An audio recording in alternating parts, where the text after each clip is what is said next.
Hi everyone. My name is Tom Golan and I am the head of the jewellery and metal studio.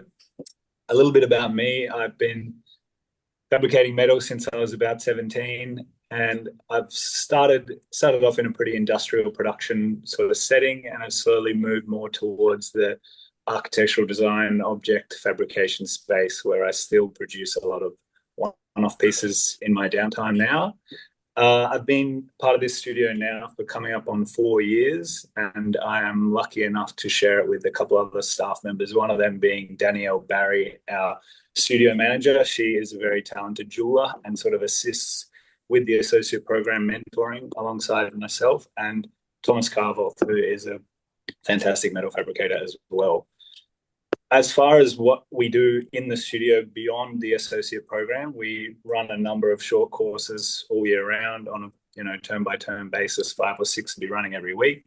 We design and develop commissions for a number of different clients around Australia, which probably makes up the bulk of the income for this studio. So the three staff members will be generating income while we're here, alongside product which we develop and sell through the retail space downstairs, and then we also will assist furniture from time to time in creating exhibitions infrastructure, which we have a rotating gallery schedule downstairs in both of our galleries here. As far as the expectations of an associate coming into this studio, it's, as you've probably read already, it's 3 days, minimum expected hours, 9 to 5, Monday to Wednesday. And then we can talk a little bit more, I'm sure, about experience. But we've recently actually posted a video from former alumni and now studio manager Danielle Barry's experience in the program and what we look for. And it's one of the big questions that we get, and maybe I'm jumping ahead, is do you need a tertiary education? And absolutely not is the answer. We've actually got 2 of our second years are self-trained. So we accept people with wide varieties of skill sets. It's more about the experience that you've gained up until the point in applying.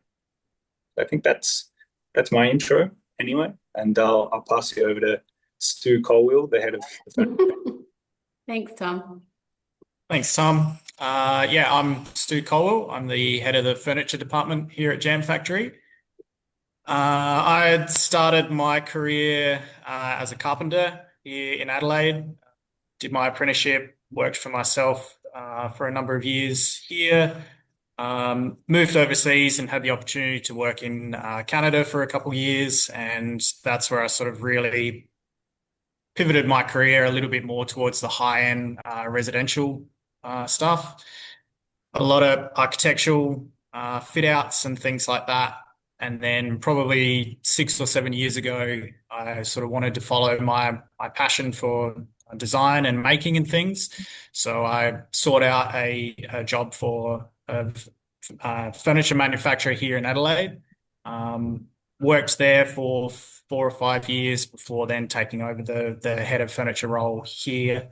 I still do a lot of the architectural fit out stuff, as well as make my own loose furniture and things as well.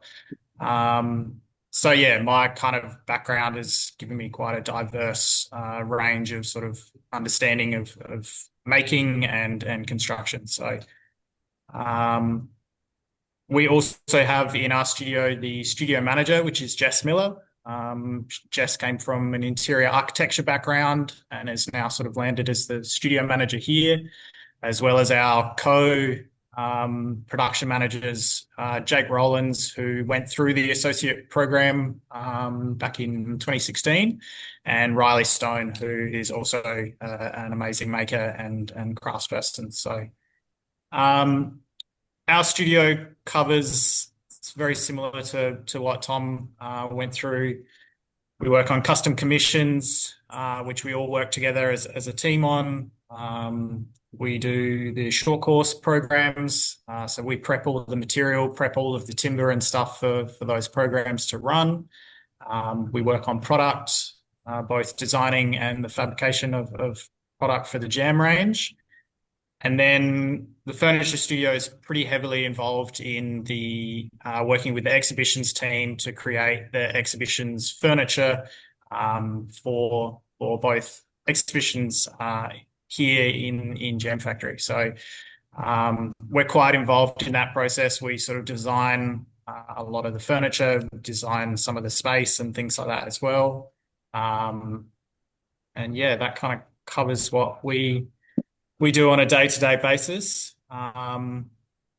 Expectations for associates, similar to metal, we're Monday to Wednesday. And those sort of 3 days for us capture our Monday morning meetings, the Monday morning cleanup, through to Wednesday where we'll have crit sessions. You're always in the space sort of working together anyway, so a lot of interaction within the studio. And yeah, I would sort of say treat that 3 days as a job. You really want to put in that minimum 3 days, if not be here for five days. So yeah, expectations. We really want people who have had experience using machinery and things before. You definitely want to be able to sort of come in and get started straight away with sort of, a small amount of training. Yeah, Beauty. basically it. Thank you. We'll head on over to you, Danny, head of Glass Studio, Danielle Rigby. Hi, yeah. My name is Danielle Rigby, head of Glass Studio. A little background on me. I studied at UniSA. I did glass, and then went straight into the JamFactory Associate Program in 2009-10. Ever since then, I've had a full-time glass blowing practice, and I've incorporated flame working into that practice as well. In 2016, I started my brand Yodan, which I was running full-time up until a year and a half ago, where I stepped into this role, which has been fantastic. So I am still running Yodan, but sort of at half capacity and focusing on head of studio, which has been lovely. So a little bit about our studio. We are a high volume production glass blowing studio. We have 2 furnaces, we have 4 glory holes, and we run them pretty much around the clock. Our associates work in our studio a bit differently to the other studios. We expect our associates to come to the studio from 7:30 in the morning till 4:30 in the afternoon, 7 days, not 7 days a week, 5 days a week. I mean, most people do work the weekends. It's very intense in the glass studio. So we work on commissions, JamFactory product. We work with visiting artists. But yeah, it is full-blown studio work all the time. We have a fantastic staff. So myself, Drew Spangenberg and Crystal Britcher are the main mentors for our associates. Fantastic makers. Yeah, so and really diverse range of skills. Like Crystal's an amazing cold worker. Drew's obviously incredible glass blower. And then I'm very clued into business side of things. So you get a strong sense of how to run a professional glass practice from us. But yeah, I think as far as expectations of associates, come into this program ready to give it like 110%. And as far as like it shouldn't be the first time touching glass, but absolutely we'll teach you how to be a glass blower. So yeah. Thanks, Danny. It's nice for me to hear from you guys too, because it's a little recap and it's lovely to, I don't know, we don't get to spend lots of time. We're all so busy, so I'm enjoying myself. Anyway, we'll head on to the head of our ceramic studio and hear from Jordan Gower. Thanks, Essie. So I'm Jordan Gower, I'm head of the ceramic studio here. A little bit about my background. I trained at TAFE SA many years ago in the printmaking department, and then went on and completed a post-degree and honours degree in printmaking at UniSA.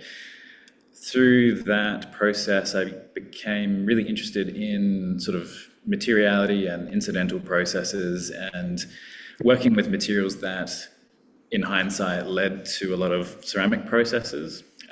So what I actually did is went back to TAFE a couple of years after I graduated and did a wheel throwing short course and did a semester just sort of trying to get my head around the process. I actually joined the JamFactory associate program after that and really buckled down, and I would consider myself trained through the program, which has led to a whole bunch of career development opportunities for me. So once I completed the program, I basically set up for myself doing production wheel throwing. That's sort of my background and skill set. I ended up working sort of as a sole trader full-time, doing hundreds, thousands and thousands of plates and cups and, you know, you name it, for really high-end restaurants, wineries, cafes, that sort of stuff. Eventually that's led to just getting a sense of what it takes to run a ceramic business, and this opportunity to come and join JamFactory Ceramics as the head of the studio came up.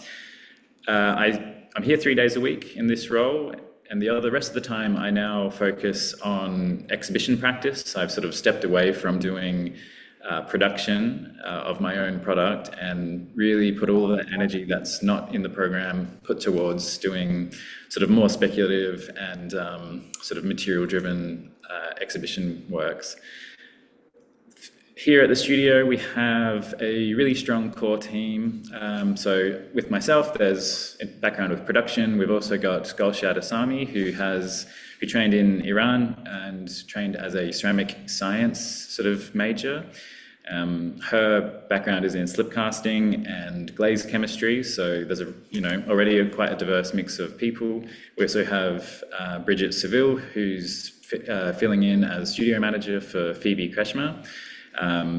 Again, both Phoebe and Bridget have an interest in sort of architectural applications and furniture and collectible design and how ceramics can, cross over into that territory. We also have Sophie Horvath and Holly Phillipson working as either sort of part-time or casual production assistants, where they'll work on our product line. The Jam Ceramics Studio has a big short course program. It's a really successful program, and we run about anywhere between 12 and 16 classes that typically sell out every term.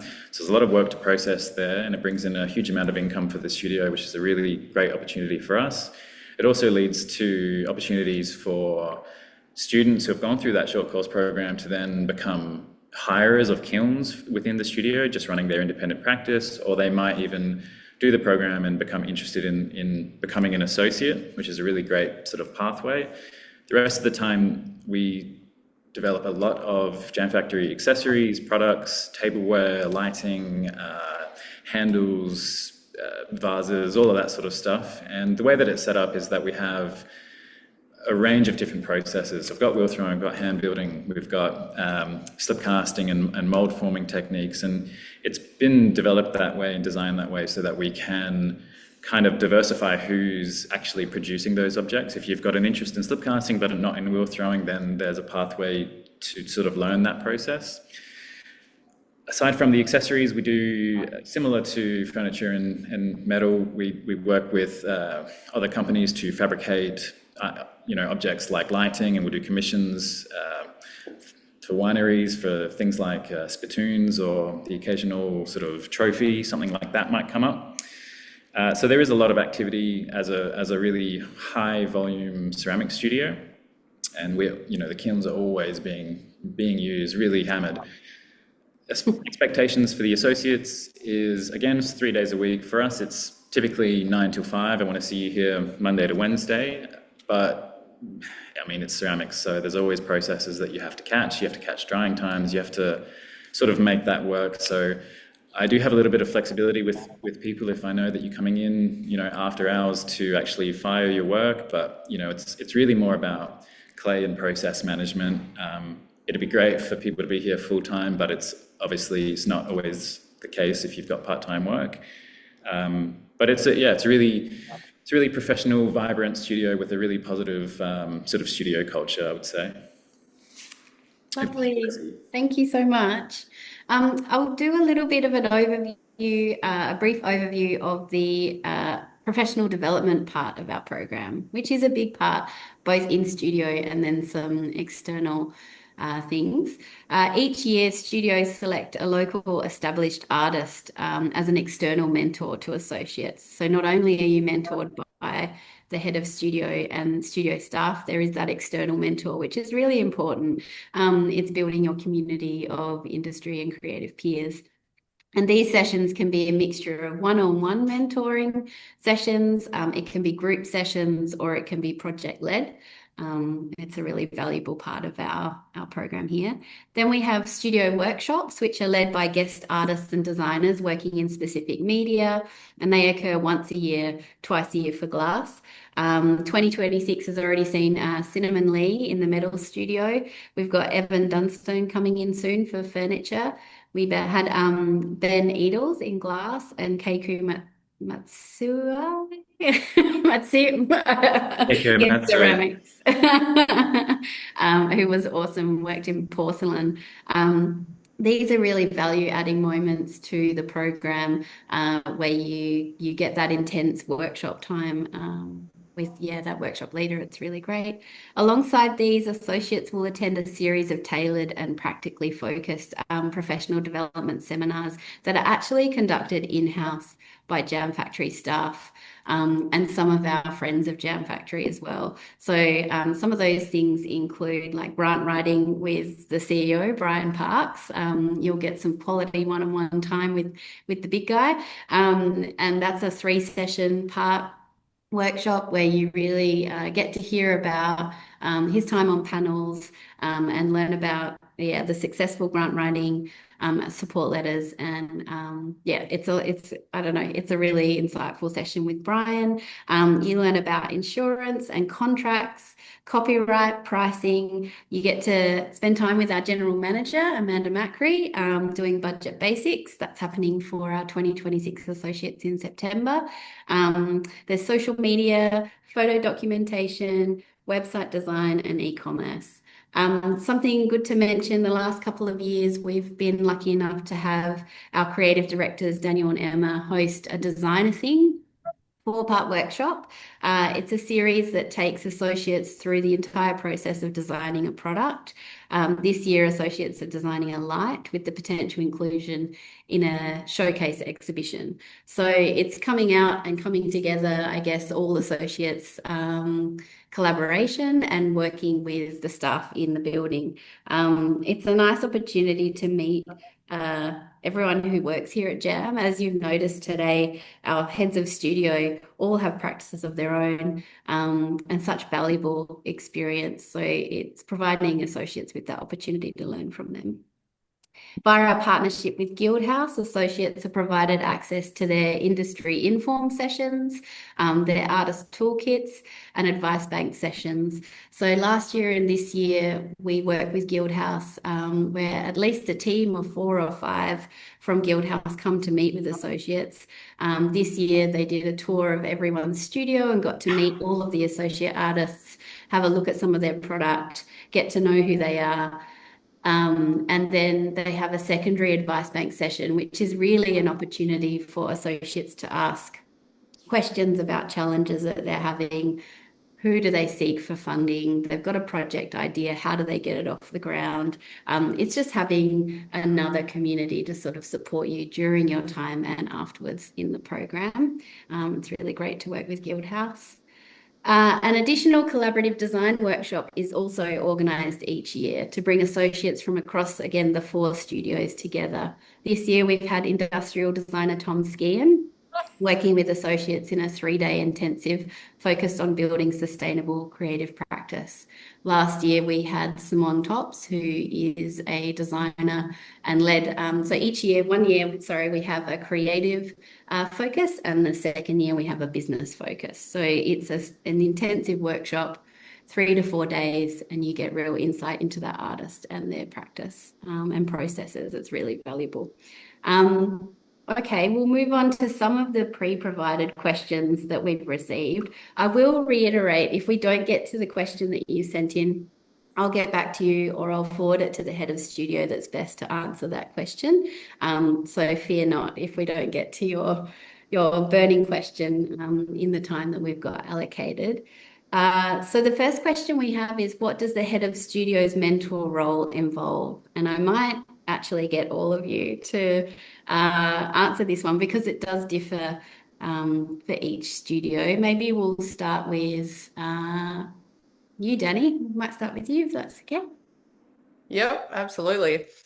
Okay, so like I sort of said earlier, I would say like I obviously am a main mentor to our associates, but we also have Drew Spangenberg and Crystal Britcher who step in to, particularly Drew with glass blowing one-on-one sessions. So associates will get well, it depends how many we have, but we usually try and space it out like one session a month with Drew one-on-one on their work.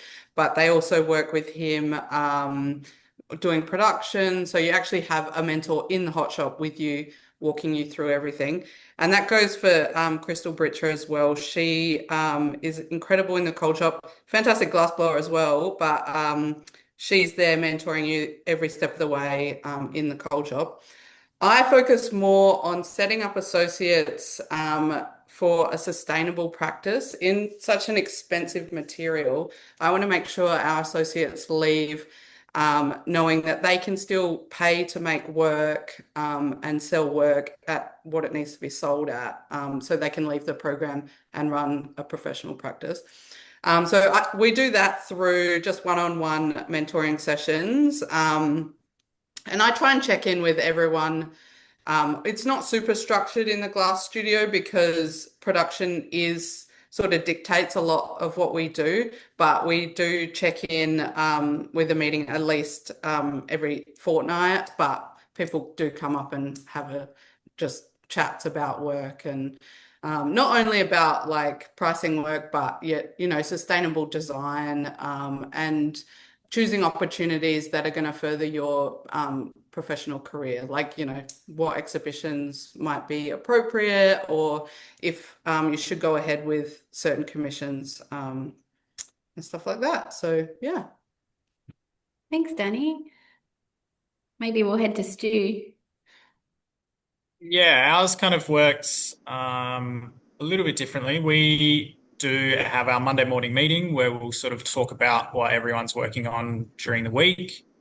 Sometimes we incorporate a longer meeting. Usually we do one once a month where it's kind of a group critique session. Just talks about what you're currently working on, and you get feedback from not only your fellow associates, but you get feedback from the rest of the staff as well. So those are a little bit more focused on sort of, nutting out different ideas, aesthetic of your design or something like that. And that's where you can really tap into the rest of the staff, Jake, Jess and Riley, that can provide feedback on the things that you're currently working on. And then I'm a little bit similar to Danny, where our one-on-one sessions a lot of the time are focused on the business side of things, talking about how to quote for jobs, plugging you into different industry of where to get materials, where to source materials from, or other things like that. But it also can kind of depend on the person. So if you want to use that one-on-one time with me to talk about business side of things, we can do that. Or if you want to focus on a particular area of training, you want to sort of figure out a particular joinery or something like that, then we can sort of deep dive and have it more as a workshop session where we can sort of tackle something that you're trying to troubleshoot. So yeah, apart from that, I think just being in the studio, you're in with the rest of us. So the commissions we're working on, the product we're working on, there's lots of opportunities to kind of receive micro mentorship in a day-to-day basis. So just being in the studio and sort of seeing what's going on, you can always reach out to any of the staff member and say, what are you guys doing today? Can you explain this process to me and stuff? So really it's all there for you to absorb. Thanks, Stu. We might head over to you, Tom, because I know it works a bit differently there too in the metal studio with you and Danny. Yep, just to keep things nice and confusing, we have a different structure as well, where partly because we're a jewellery and metal studio, I'll meet with all of our associates monthly and we do a catch-up session. So before you actually apply for, or before you begin the program, you will create a document called a professional development plan. And my meeting monthly is often referencing that and just making sure that we are on track. Often these things change, but holding you accountable to your own goals is a really important thing. And then understanding what you can actually achieve in that 3 or 4 weeks as well is a skill to develop. And then beyond my monthly sessions, there will also be technical sessions where if there is a particular project where, at the moment we've got 6 jewelers across first and second year, and they've mostly learned, all of our second years can weld and have learned a series of larger scale metal fabrication techniques. They all built their own jewelers' benches last year. So maybe it's more of a passion for me, but I would like to impart metal fab, at least some basic skills on everyone that comes through the studio. And then every other month, so every fortnight, you will have a session. Danielle Barry, our studio manager, will do a technical all-in session where everyone will learn one particular jewellery skill, whether that's enameling or stone setting or whatever it might be. And then on the off fortnight, there's an all-in crit session, same as furniture and glass, and I'm sure ceramics, where everyone can just bounce ideas around, get a bit of feedback if they want it, conceptually, technically, whatever it is. But yeah, that's about it. Beyond that, there's also just that osmosis of us constantly tackling commissions and product, and everyone is always curious, which is something that I always look for in an associate is, what are you doing? How did you do that? How can I take a bit of that and apply it to my practice? Because often it's not always the questions that it's the questions that you're presented with by seeing other works in progress. So that's about it. Lovely. That's a really good point. Can we hear from you, Jordan? Sure. Actually, hearing from everyone, ceramics does sound like a bit of a mesh of all 3 other studios. I would typically meet fortnightly with first years and monthly with second years. And like Tom was saying, your professional development plan is really key. Something that I say in week 1 when we're doing orientation is that I don't know everything, and I'm not going to pretend to know everything. And so this is why we've strategically put people in positions to answer questions. So if an associate has, a specific question about the intricacies of a teapot, someone will have that knowledge, and it doesn't necessarily come from me solely. And if something comes up we don't know, we'll get someone from the community to come in and have that conversation. There's a lot of accountability and sort of conversations around timelining and making sure that you're accounting for how long ceramic processes actually take. So from my background in keeping to budgets and keeping on track for timelines, there's a lot of that sort of conversation, but also there's conversations around sort of more critique and sort of larger conceptual themes that I'm sort of more interested in working with.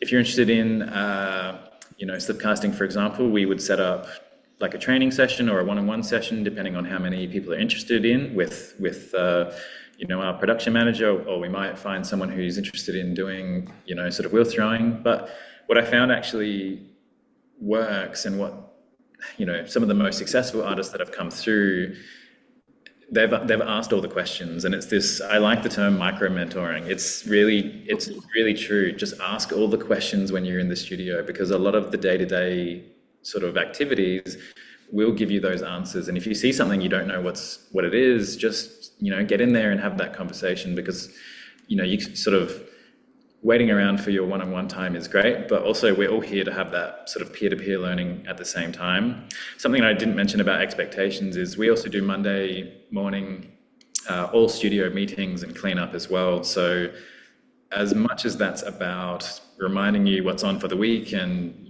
sort of talking about anything to do with the associate program, it's also an opportunity where what's recently happened is people are bringing glaze tests to the Monday meeting, and we'll go, oh, that's really awesome. Let's actually start to unpack some of these glaze chemistry questions, or two people might be doing similar but different tests, and that time on a Monday morning becomes a chance to sort of put the brains trust together in a way.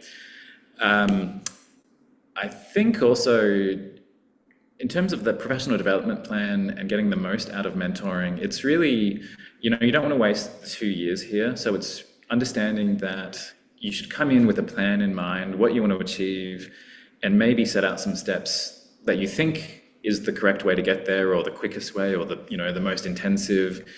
That can change along the 2-year plan, but you want to know, you want to know where this thing is being driven, and the mentoring, I think, is a way of fast tracking that.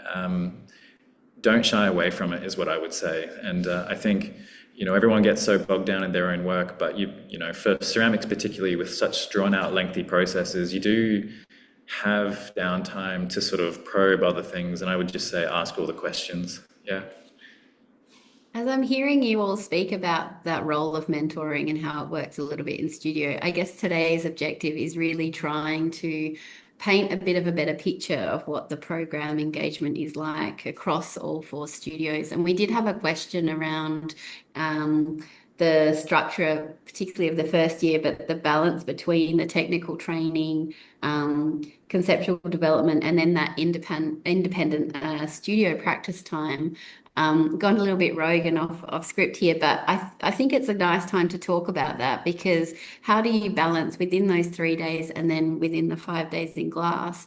You've got this sort of mentor time, you've got the coming together to have meetings, clean up, you've got potentially a workshop happening, you've got an external mentor coming in. What does the shape of those days that are required for artists to be there? I know it's tricky to put to words, but if we could paint a little bit more of a picture around that, any of the heads of studio that like I'll jump in. I think with ceramics particularly, because the processes really just require you to get in there and practice, we won't necessarily sit down individually with associates and physically teach them step by step and hold their hand through that process. We'll expect you to have some sort of foundational knowledge already. But, if you ask, say you asked me to do a trimming demo on a bowl, you want to, trim in a different type of foot, I can sit down with you and do that, take as much notes, ask as many questions as you can, and then it's just up to you as a self-directed program to actually put in the work and put those skills to really good use, and just practice, really. Excellent. Anyone else want to chime in from the heads of studio? I might just say something about just structure, particularly in the glass studio, which is slightly different to everyone else. Because we are running 2 furnaces, we stick to a really strict schedule. So we have blow slots, which we try and do our schedule 3 weeks in advance, and that includes meeting times, mentor times, any programming. It's all scheduled. But yeah, so associates basically get 2 individual glass blowing sessions per week to work on their own work, and then they need to assist someone else on 2 sessions. So you're pretty much trading time, and then all the other time is scheduled with casual work, which I think we're going to go into in a little bit, and then obviously programming. So with our schedule, it's super strict and it's all laid out for you. So yeah, you pretty much roll up and you've got a work schedule to work to. Great. Tom or Stu, did you have anything to add? Yeah. Oh, sorry, Tom, you go.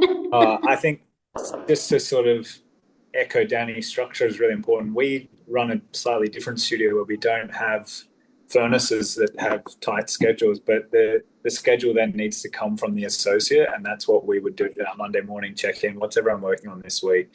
How much time have you allocated for that? And then with your mentoring sessions, you've got an exhibition coming up in 3 months. What are we doing to plan towards that? You've sold that piece from that stockist. What are we going to do to get that now into the schedule to replenish that stock? It's just, it needs to come from the associate with guidance from us as far as the scheduling, but the schedule is absolutely key. Yeah, I'd say I would agree with Tom. There's kind of the studio's schedule, which stays the same throughout, your entire time there, the Monday morning cleanings and things like that. And then you really want to create your own schedule around those commitments, making sure that you're sort of slotting in that this is the time I'm going to spend on this. But I would probably say for most people, like, your time in the studio while all the staff is there, don't waste that time by coming in and using that Monday afternoon as your admin time or something like that. Like, you really want to, during those days where everyone's there and everything's happening, you want to be kind of working on your practice, working on machines, working at your bench, whatever it is, so that you can get that time in asking questions and things like that, opposed to sort of sitting on your laptop for part of that day. That makes sense. We might continue with you, Stu, because the next question is there flexibility to work with various materials, in particular the furniture program? This is a question that comes up a bit. Do people need to exclusively focus on wood as a material? Can they work in different medias? Could you talk to that a little bit, please? Yeah, I think given nowadays the term furniture is quite broad.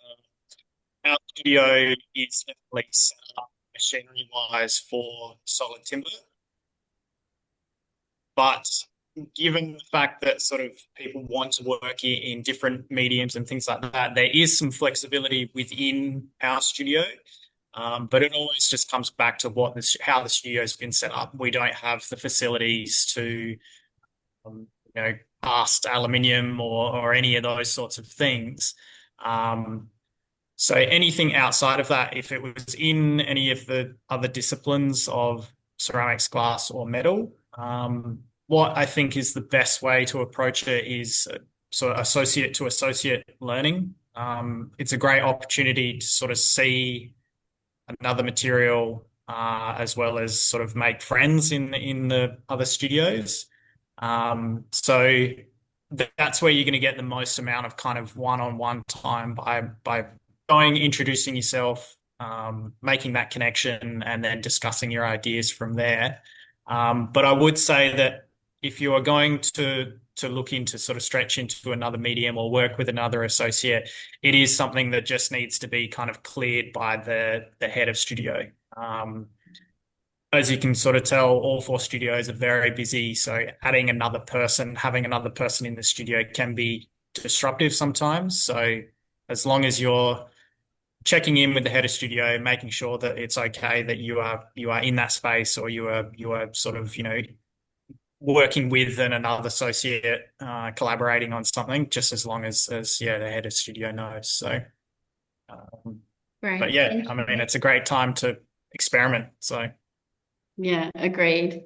Take risks in a supported environment is one of my favorite lines. One of the biggest questions we get around the associate program and engaging is, are there opportunities to earn income whilst being an associate? I think I'll head to you, Danny, because it works a bit differently in glass, as we've established in this online session. And then we might hear from Tom and anyone else, Jordan, maybe in terms of what it works like in your studios. But Danny, if you could talk to that, are there opportunities to earn income whilst being an associate? Yeah, absolutely. Because we expect our associates to be pretty much full time in the glass studio, you start the program immediately on a casual contract. And you'll be put on different jobs. You'll probably start out doing a lot of assisting and cold working. But in that, it's running the studio, so loading the furnace, TA duties, all these things are paid work. And we do try to, we obviously know that that's your main source of income. So we do really try and support associates with that work. Saying that though, it's not guaranteed casual work, and it does fluctuate month to month. It really depends what jobs we have on. So anyone considering doing the program, I would really suggest having a bit of a backup, some savings, yeah. So, but absolutely, you will be making money casually in the glass studio. Yep. Indeed. Tom, did you want to talk to the metal studio? Yeah, we work differently again. It's not a high production studio, so the bulk of the income for the studio comes from commissions, and where possible, we try to provide opportunities for our associates, but it's pretty minimal. So I do encourage all, applicants to really consider that this is not going to be an income stream with any sort of reliability to it.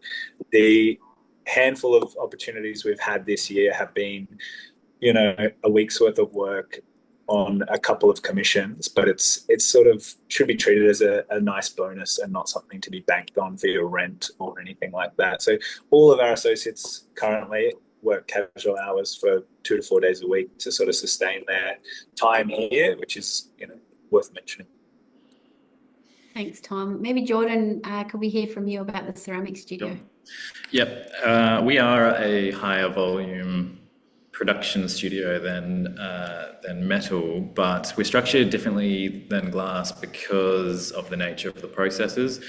It is extremely variable in terms of when work availability is there.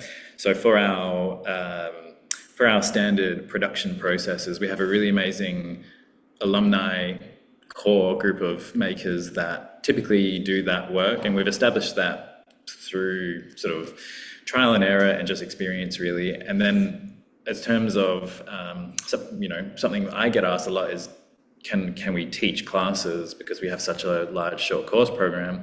And again, it's these alumni that have gone through the program who've demonstrated that they can do the work at a high level. They've all been designated that work typically already. What that leaves is a really integral whole in our workflow, which is the studio assisting operations. It's the dirty work of the studio, and this stuff is available for associates. And I encourage everyone to do it as much as possible, because it's the stuff like reclaiming clay, processing clay, and doing kiln packs and unpacks and all this stuff, mixing glazes for the studio. It's the stuff that you need to learn if you don't know already, because you'll be doing it for yourself, running your own practice, but you learn so much about clay and about material and about process by actively doing these jobs that are seen as potentially lesser, but almost more integral than the final outcome. And so this stuff isn't guaranteed, and it isn't scheduled into the program, but if you're the type of person who wants this casual work, it's not enough for a full income stream, but if you want this casual work, if you want to reclaim clay and do all of this sort of, workflow stuff, like sing out, because that work is really important and that work is available. When we have short courses and the students aren't keeping their pots from the first few weeks, all of that stuff needs to go back through the recycling system so that we can reuse the clay, and you just learn so much from that process. But it's really, if you're not interested in doing production, then we don't expect you to jump on and start throwing pots. If you're not interested in, mixing up glazes because you're just doing slip work and clear commercial glazes, well, it's good to know this stuff. I will definitely force some chemistry onto you, whether you like it or not. But, it's not a mandatory thing for you to jump on the production line at all. But there is work available. Dirty work, hard work. Thank you, Jordan. We touched a little bit about the whether formal training is needed. There's so many pre-provided questions around eligibility. Where do I need to be at in my practice? Do I need formal training? What if I've just done short courses in ceramics?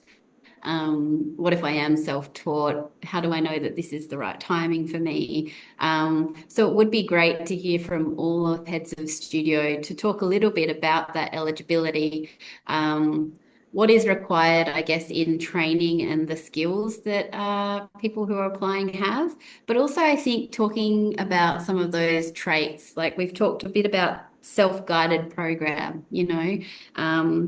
having your own schedule, being really on to sort of maximizing your time within the 2-year program.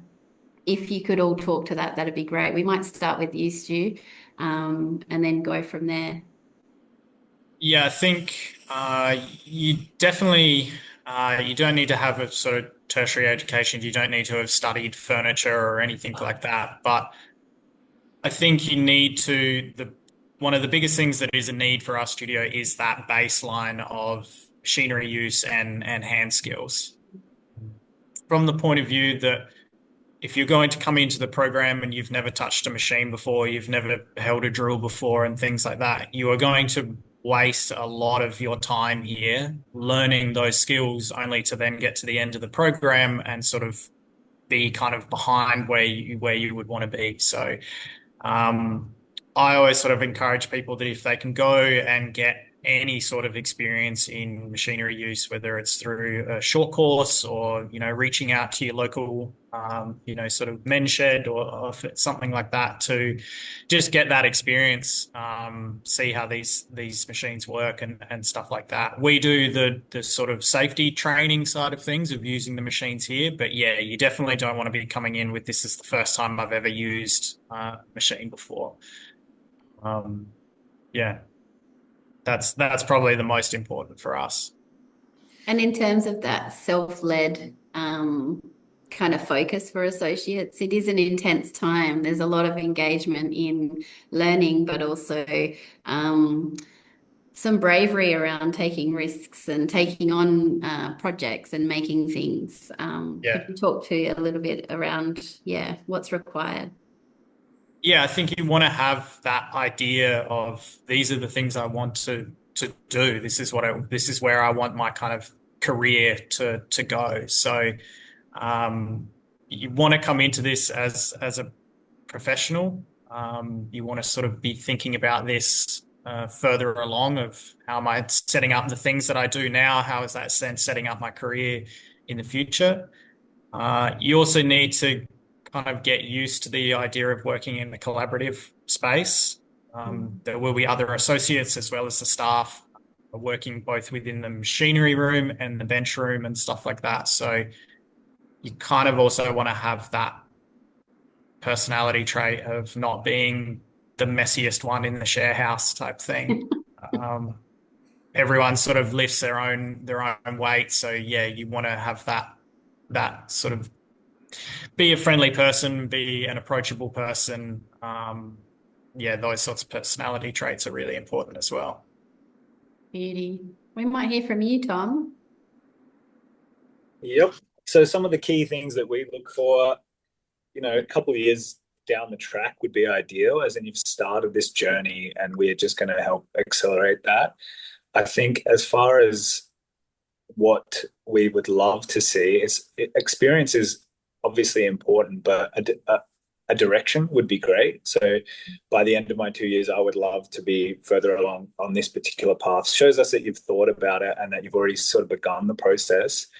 Highly motivated is a good one. And I think there's always a question of what would you do? I think I'm actually giving a spoiler to one of the interview questions, but what would you do if you were successful in getting into the program? And one of the answers I love to hear is that I would just do it anyway. I'd be somewhere else. So it's not a make or break for you to continue your practice. It's I'm going to make this happen and you're going to help me do it, or I'm just going to make it happen anyway. And that attitude is something that's, it's really evident in your application based off how much work you've produced and the quality of the work and the curiosity behind it all. So yeah, I think that's a couple of key points for us.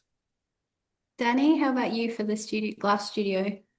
I mean, I totally agree with Stu and Tom about shouldn't be your first time in a glass studio. and being someone that's completely dedicated. I like to say, be ready to dedicate your life to glass. Like seriously, it is such a hard material to learn. It's brutal. But yeah, I guess the best candidate would be people with a really positive attitude and like what Tom said, super driven, like obsessed with the material is what we're looking for. Um, but also driven to be innovative and find your own voice in the material. Like, we do see glass blowers coming in that want to make, just replicas, and which, that is something that's important to be able to reproduce things. But for me, I think a great candidate is someone who's ready to sort of push boundaries, and yeah, really find their voice. And probably the most important thing would be working well in a team, particularly in glass, because the associates that you're with, you see all day, every day, the staff, you see us all the time. Like, you've just got to have a positive attitude and work really well in a team. So, yeah. Well, lovely to hear. And Jordan, we'll hear from you. Yep. Thank you. So in terms of eligibility, it's not, we're not sort of looking for a tertiary education necessarily. And I think, again, ceramics, increasingly, we see a lot of short course applicants, and that has become a really mainstream way of learning these processes. I'm guilty of that, so it'd be rich of me to say no just for that reason. But you get to a certain point with short courses where actually you do need access to kilns and bigger specialist equipment. So although it would be fantastic for people to have a bit of experience having already done some of that stuff and know a little bit about their glazes and kiln firing processes, etc., it's not a given that you will know that, and there's a way to fast track that process once you get into the studio. If we sort of identify that actually, you really get great hand builder or a really great wheel thrower, but you just haven't had that experience or that opportunity to learn about kilns being so specialized, then we'll just fast track that as your first 6 months, get you up to speed, and then you'll learn from there. In terms of a good candidate, I look for people who are curious about their materials. I want people to question some of the processes being used, and not just, similar to what Danny was saying, not just replicating what they see on Instagram or whatever. It's sort of like, you might have something in mind, but if you're curious about the material and you respond to what's happening with your glaze results or your kiln results, it could put you on a totally different pathway. So, you might have a really great portfolio, but we don't want to see an attitude where you're like, I'm the cat's pajamas, I'm coming in here, I'm just going to do my thing, without being prepared to interrogate and break down your practice and then rebuild it in whatever way is appropriate. So it's really doing that deep dive and having that passion to actually learn more beyond the processes that you've sort of already started to play with. And that doesn't mean that you go from a hand builder to a wheel throwing production teapot maker. You might just dive in further into that one process, but you're doing it in a really considerate and thoughtful way. And then obviously, someone just who's willing to get along with everyone in the studio and contribute to the studio and really contribute to that studio culture, because it's such an intensive place here, and you see these people every day, and you can feel when the vibes are off, like realistically, and you want people to be comfortable, and that's where all the best work comes out of. So for ceramics, you've got to negotiate kiln firing dates, and you've got to be able to, if you're building a sculpture, think ahead, put it on a kiln shelf, and hire out a trolley before you start doing this thing. Be considerate and just be aware of what's happening in a studio, and understand that actually you probably don't know everything, and we're all here to learn alongside each other, really. Well, that's a really lovely place to land on, I think. We are running close to time. It's gone really quick today. I know that we haven't been able to get to everyone's question. We haven't talked much about the applications. Any questions around word limits and things like that, I will get back to you. We haven't talked to the international associate applications. We do welcome applications from international artists. However, it would be good to touch base with me in terms of visa requirements for that engagement. It is a little bit tricky. But we encourage any interested applicants to contact the heads of studios. You've heard from them today. They're super friendly, super knowledgeable. So any further queries you have, or if you're local and you want to organise a tour of the studio, please do.